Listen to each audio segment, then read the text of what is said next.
All eyes will now be on the rate structure for various goods under the new indirect tax law. Sources tell us that after receiving representations from various stakeholders, the Prime Minister's office is set to review the issue of fitment of commodities and services into tax slabs to meet the July 1st deadline. We have Ruchi Bhatia joining us with some exclusive details on that front from New Delhi. Ruchi, take it away. Tell us more.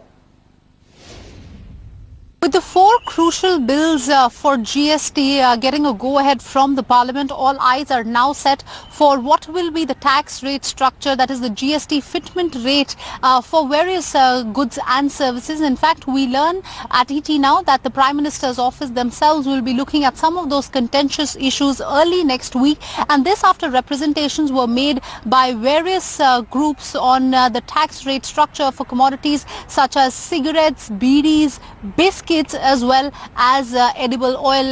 Let me first talk about beedies. That's what we understand, that the current tax structure for beedies is about 19.8%, and which means that the nearest tax slab for beedies will be 18%. But health lobbies as well as certain quarters in Finance Ministry itself, they want beedies to fall under the 28% plus cess category, which means that they should be put under the demerit category of a higher tax rate, and this is something that the Prime Minister's office will now have a final call on. Apart from that, there is still no clarity on what will be the tax rate structure for chewing tobacco items like Henny and Zarda. They're currently under the 57% tax category, and should it be put under 28% plus cess category or not is something that we still have to watch out for. Apart from that, we understand that the FMCG companies have written to PMO and